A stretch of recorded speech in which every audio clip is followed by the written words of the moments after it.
কি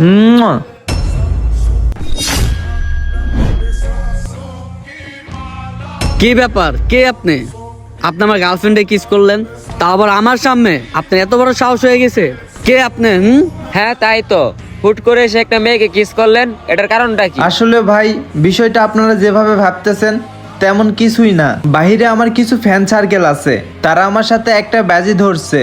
এই আপুটারে যদি আমি সবার সামনে কিস করতে পারি তাহলে আমার ফ্যান সার্কেল আমাকে 10,000 টাকা দিবে। সেই জন্যই এই আপুটারে আমি কিস করছি। তাই বলে আমার সামনে আমার গার্লফ্রেন্ডে কিস করবা? এটা কোনো কথা হইলো? দেখেন ভাই, আপনারা এই বিষয়টা নিয়ে আমার সাথে কোনো প্রকার ঝামেলা করেন না। আর যদি আপনারা ঝামেলাই করেন তাহলে কিন্তু আপনাদের একটা মান সম্মান চলে যাবে, আর তার সাথে কিন্তু একটা মেয়ের ইজ্জত চলে যাবে। তার থেকে ভালো আমি যে 10,000 টাকা পাইতেছি সেখান থেকে আপনারা 5,000 টাকা নেন আর আমাকে 5,000 টাকা দেন। আপনি কি মগের মূল্য পাইছেন? হুট করে এসে একজনের বউকে কিস করবেন, আবার টাকা দিয়ে সবকিছু সমাধান করতে চান? এসবের মানেটা কি? এই চুপ। যেহেতু ওর সাথে আমার কিছুদিন পরে বিয়ে হইতাছে, তাইলে তো ঝামেলা করে লাভ কি? মানুষ আশাআশি করবো। আচ্ছা দেন ভাই, আপনি 5,000 টাকাই দেন। কি বলো তুমি? আমার ইজ্জতের দাম তোমার কাছে 5,000 টাকা? আর তুমি কি ভুলে গেছো কিছুদিন পর আমি তোমার বউ হতে যাচ্ছি? আরে ভাই, আপনারা ঝামেলা করেন না, আমি বুঝতে পারছি আপনাদের মনে হয় 5,000 টাকা কম হয়ে যাচ্ছে। আচ্ছা, আপনাদেরকে আমি 10,000 টাকায় দিব, কিন্তু আমার একটা শর্ত আছে। সত্য? কি সত্য? আমি আপনার হবু স্ত্রীর সাথে আলাদাভাবে 5 মিনিট কথা বলতে চাই। এ ভাই, 5 মিনিট কথা বলে যেহেতু আমরা 10,000 টাকা পাইতেছি, তো সমস্যা কই? কথা বলতে দাও, কথা বলুক। আচ্ছা 5 মিনিটই তো। আচ্ছা কথা বলেন। আজব তো, তুমি 10,000 টাকার জন্য অন্য ছেলের সাথে আমার কথা বলতে দিচ্ছ? আরে বাবা, 5 মিনিটই তো। থাকো তুমি, তোমার মতো ছেলে আমার লাগবেই না। আরে আপু শোনেন, এই আপু একটু দাঁড়ান, আমার কথাটা তো শোনেন। আরে আপু দাঁড়ান, শোনেন না আমার কথাটা। কি ব্যাপার, আপনার সমস্যাটা কি? হ্যাঁ, আপনি আমার পিছনে পিছনে আসতেছেন। আরে আপু আমার কথাটা তো শুনবেন। আপনার কথা আর কি শুনবো? আপনার জন্য আমার বেটা ভেঙে যাচ্ছে। আরে এর জন্য আপনি তো আমাকে ধন্যবাদ দিবেন, আর উল্টা আপনি রেগে যাচ্ছেন আমার উপরে। কিসের জন্য আমি আপনাকে ধন্যবাদ দিব?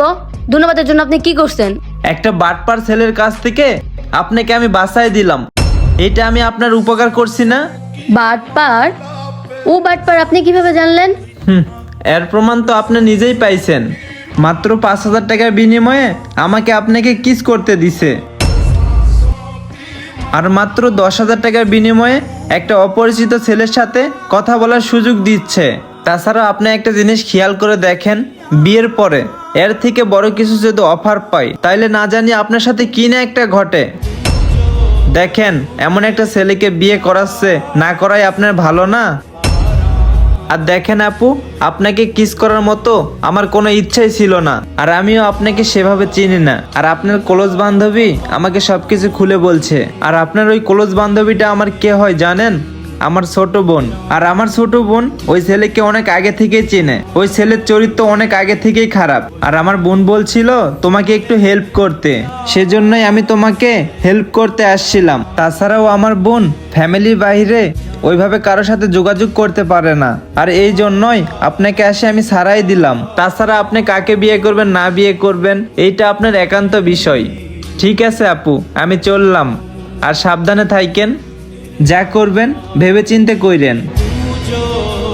বিয়েটা হচ্ছে সারা জীবনের জন্য, আর একটা ছেলেকে বিয়ে করার আগে একটা ছেলের ব্যাকগ্রাউন্ড সম্পর্কে জানাটা খুবই গুরুত্বপূর্ণ, কারণ একটি ভুল সারা জীবন আপনার জীবনকে কাঁদাবে। তাই প্রত্যেকটা মেয়েকেই বলি, নিজের সিদ্ধান্তটাই বড় না, পরিবারের সিদ্ধান্তটাই সব থেকে বড়, কারণ পরিবার আপনার কখনো খারাপ চাইবে না।